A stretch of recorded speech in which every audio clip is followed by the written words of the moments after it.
Hello everyone.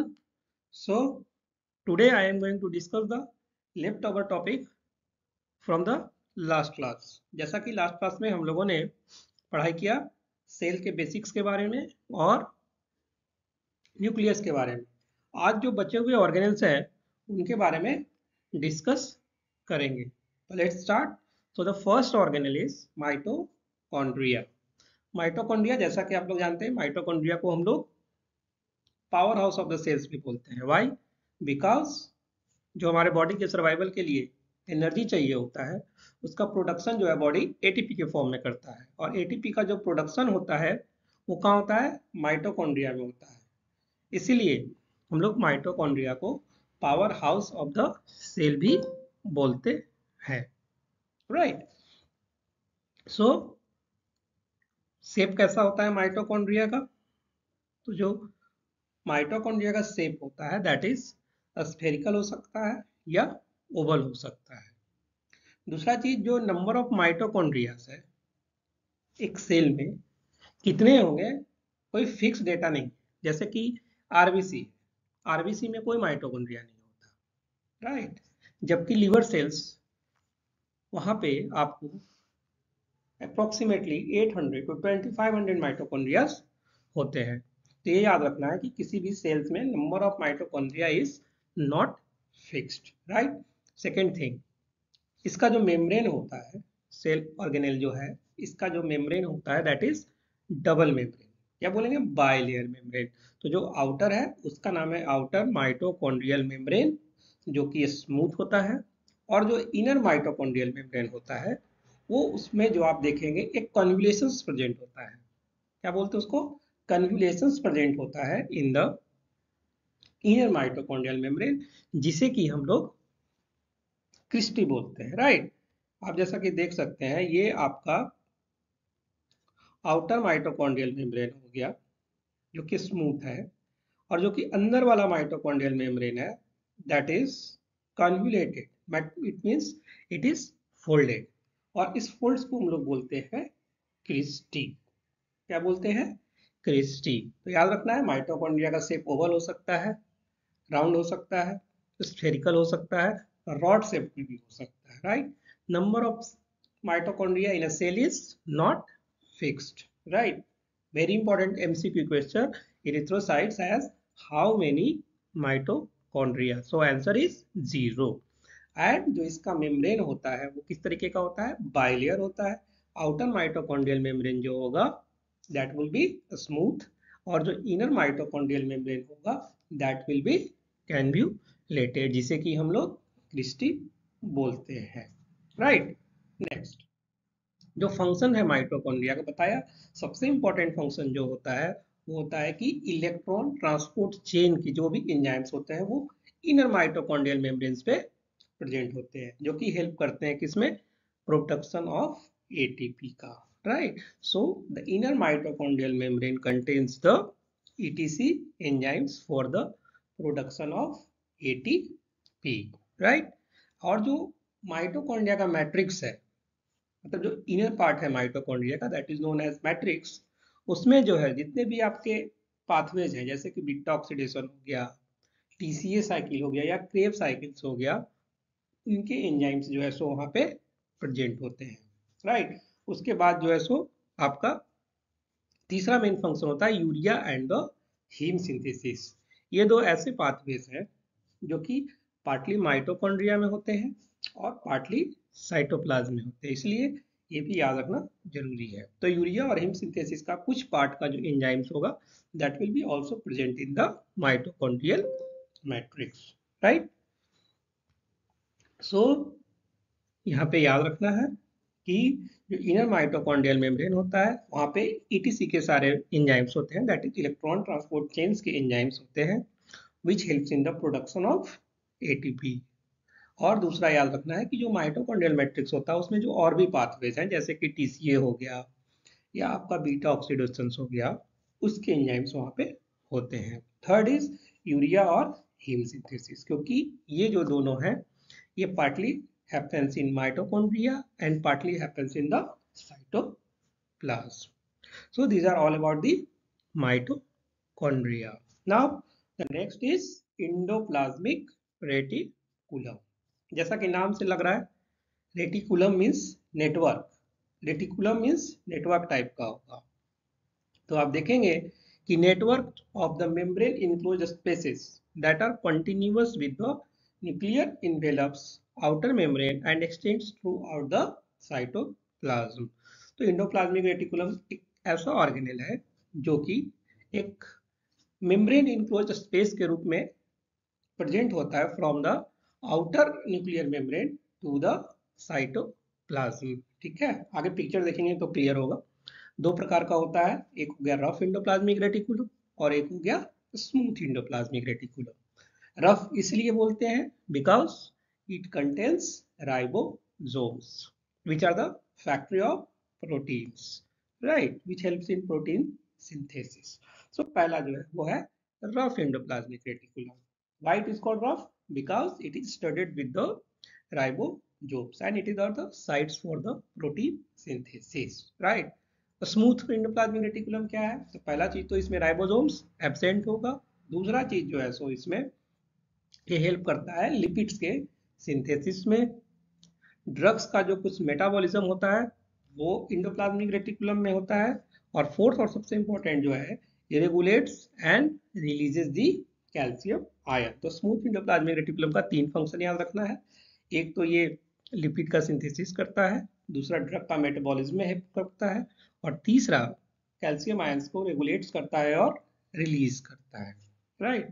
तो जैसा कि पिक्चर आप देख रहे हैं, ये हो गया न्यूक्लियस, दिस इज न्यूक्लियस। और जो न्यूक्लियस का आउटर मेम्ब्रेन है, न्यूक्लियस का आउटर मेम्ब्रेन है, उसी से जो है सो कंटिन्यू कर जा रहा है एंडोप्लाज्मिक। ये जो पूरा स्ट्रक्चर आप देख रहे हैं इसे हम लोग ER बोलते हैं, एंडोप्लाज्मिक रेटिकुलम, जो कि साइटोप्लाज्म में प्रेजेंट है, राइट। और यहाँ पे आप देख सकते हैं कि ये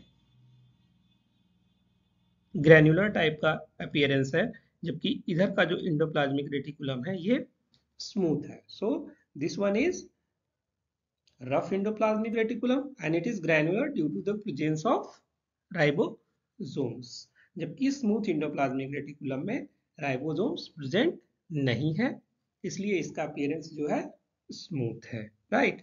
और एक इसमें है कि जब रफ एंडोप्लाज्मिक रेटिकुलम का हम जब सेल फ्रैक्शनेशन करते हैं, जब भी हम सेल फ्रैक्शनेशन करते हैं तो रफ एंडोप्लाज्मिक रेटिकुलम जो है सो ब्रोकन डाउन होता है स्मॉल पार्ट्स में, उसको हम लोग माइक्रोजोम्स बोलते हैं। माइक्रोजोम्स इसलिए इंपॉर्टेंट है क्योंकि ये एग्जाम्स में MCQ में आता है, माइक्रोजोम्स आर डिराइव्ड फ्रॉम, तो लिखना है रफ एंडोप्लाज्मिक रेटिकुलम से डिराइव होता है। माइक्रोजोम्स यूजुअली सेल्स में प्रेजेंट नहीं होते हैं, but during the process of cell fractionation this rough endoplasmic reticulum is broken down into the small vesicles, जिसे कि हम लोग बोलते हैं microsomes. So the microsomes are basically derived from the endoplasmic reticulum, more specific rough endoplasmic reticulum, right. Next, that is on the Golgi apparatus. Golgi apparatus क्या होता है? Golgi apparatus भी जो है सो flat and smooth membrane sex के रूप में present होता है, जिसको कि हम लोग सिस्टर्न बोलते हैं, right. A network of flat and smooth membrane sacs known as the cistern, right. तो ये स्मूथ मेम्ब्रेन सेक्स के रूप में प्रेजेंट होता है, बट कैसा होता है? फ्लैटेंड होता है, राइट। फंक्शन क्या है गोल्गी एपरेटस का? तो जितने भी प्रोटीन्स में मॉडिफिकेशन होते हैं, लिपिड्स में मॉडिफिकेशन होते हैं आफ्टर द सिंथेसिस, वो कहाँ होंगे? गोल्गी एपरेटस में। मतलब कुछ भी फंक्शनल ग्रुप अटैच करना हो या ग्लाइकोसाइलेशन करना हो, तो ये सब जो भी फंक्शनल ग्रुप की अटैचमेंट होगी वो कहाँ होगा? गोल्गी एपरेटस में। So the modifications of proteins and the lipids, इसका 2 फेस होता है, एक सिस फेस होता है और एक ट्रांस फेस होता है। तो जो इनर साइड होता है वो आपका सिस साइड होता है, और जो आउटर साइड होता है दैट इज ट्रांस साइड होगा। तो जो भी आपका जो है किसी भी सब्सटेंस को अगर इसको न्यूक्लियस के साइड से रिसीव करना होगा तो वो सिस साइड से रिसीव करेगा, और अगर इसे किसी भी चीज को बाहर की तरफ एक्सपोर्ट करना होगा तो वो आपका ट्रांस साइड से करेगा, राइट। या उसे बोलेंगे आउटर फेस, तो यही बोल रहा है that is receives the vesicles from the endoplasmic reticulum on the cis side और द इनर साइड, एंड जब इसमें अंदर फिर चला गया गोल्गी apparatus के अंदर, उसके बाद उसके अंदर मॉडिफिकेशन होगा, then prepares for the transports in the vesicles and packages them in the vesicles from the trans or the outer face and it exports from the cell। जैसा कि आप पिक्चर में देख सकते हैं, ये आपका हो गया एंडोप्लाज्मिक रेटिकुलम। एंडोप्लाज्मिक रेटिकुलम से वेसिकल्स जो है सो आया आपका गोल्गी apparatus में, तो जिस तरफ आया that is the cis face, right, that is the cis face. उसके बाद जो है सो इसमें जो सब्सटेंस थे उसके अंदर मॉडिफिकेशन जो भी चाहिए होगा वो होगा इसके गोल्गी apparatus के अंदर में। उसके बाद इसका एक्सपोर्ट होगा वेसिकल्स का किस फेज से, ट्रांस फेज से, और उसके बाद जो है सो सेल्स के थ्रू बाहर में इसका सिक्रीशन होगा। तो गोल्गी apparatus का मेन काम जो है वो क्या है, main function is modifications of the proteins and the lipids, right. Next, so the next is lysosomes. Lysosomes को क्या बोलते हैं हम लोग, सुइसाइडल बैग्स भी बोलते हैं। सुइसाइडल बैग्स क्यों बोलते हैं, बिकॉज अगर किसी भी कारण से या किसी भी रीजन से अगर लाइसोसोम ब्रेक डाउन हो जाता है तो इसके अंदर जो हाइड्रोलिटिक एंजाइम्स प्रेजेंट होते हैं, हाईली एसिडिक हाइड्रोलिटिक एंजाइम्स, वो क्या करते हैं, अपने ही सेल को डैमेज करते हैं। इसीलिए इसे हम लोग क्या बोलते हैं, सुइसाइडल बैग्स भी बोलते हैं। तो लाइसोसोम्स क्या होता है, that is the vesicular structures produced by the Golgi apparatus, right. तो इसका प्रोडक्शन कैसे होगा, गोल्गी apparatus से ही जो है सो वेसिकल्स मतलब स्मॉल स्मॉल राउंडेड स्ट्रक्चर जो प्रोड्यूस होंगे, that is the lysosomes. This contains the digestive enzymes which are highly acidic. Role क्या है इसका, तो that is the digestion of larger molecules. तो लार्जर मॉलिक्यूल्स का जो है सो डाइजेशन में हेल्प करते हैं। तीसरी चीज, जैसे कि सेल्स को मान लीजिए कि रिसोर्स है उसको रिन्यू करना है, तो लाइसोसोम्स के अंदर जाएगा, उसका वो ब्रेक डाउन करेगा, उसके बाद जो है सो उसका स्मॉल स्मॉल मॉलिक्यूल्स बन करके जो बिल्डिंग ब्लॉक्स है उसका रिसाइकलिंग होगा, राइट। इसलिए बोला जाता है कि इसका फंक्शन है recycling of the cellular resources. And the last but not the least is the apoptosis. तो लाइसोसोम्स हेल्प करता है एपोप्टोसिस में भी, that is the programmed cell death में, राइट। सुसाइडल बैग्स बता दिया। सुसाइडल बैग्स क्यों बोलते हैं कि अगर गलती से अगर मेम्ब्रेन अगर ब्रेक डाउन हो गया आपका लाइसोसोम्स का, तो उसके अंदर का हाइड्रोलाइटिक एंजाइम्स जो है वो सराउंडिंग्स में रिलीज हो जाएगा और ये खुद के सेल्स को डैमेज करेगा, that's why it is known as suicidal bag. जैसा कि ये स्ट्रक्चर देख रहे हैं, ये आपका लाइसोसोम्स हो गया, लाइसोसोम्स के अंदर में आपका एंजाइम्स है और ये भी मेम्ब्रेन बाउंड ऑर्गेनेल है, ठीक है। तो लाइसोसोम्स का मेन फंक्शन होता है, it contains hydrolytic enzymes and breakdown of the larger molecules and the recycling of the cellular resources, ताकि आगे का बॉडी का फंक्शन कंटिन्यू रहे। Right, the next is peroxisomes. So peroxisomes are also the single membrane cellular organelles. These are spherical or oval in shape. पेरोक्सीजम का जो सबसे important function है, इसके अंदर एक इंजाइम्स होता है, उसको हम लोग बोलते हैं कैटेलेज, राइट। और ये जो कैटेलेज होता है वो फ्री रेडिकल मीडिएटेड इंजरी को प्रिवेंट करता है। जैसा कि फ्री रेडिकल्स है H2O2 ऑक्सीडेंट है, ठीक है। तो कैटेलेज क्या करेगा, इस H2O2 को ब्रेक डाउन कर देगा वाटर और ऑक्सीजन में, जिसके कारण जो है सो H2O2 के हार्मफुल इफेक्ट से बॉडी को प्रोटेक्शन मिलेगा। तो पहला फंक्शन ये हो गया, it contains catalase and catalase break down the hydrogen peroxides into the water and oxygen, right. Second is जो लॉन्ग चेन फैटी एसिड्स होते हैं, that is containing more than 18 carbons, उसकी ऑक्सीडेशन में हेल्प करता है। और तीसरा जो लिपिड्स है, प्लाज्मोनोलेजेंस एंड द ग्लाइकोलिपिड्स, इनके सिंथेसिस में भी ये हेल्प करता है।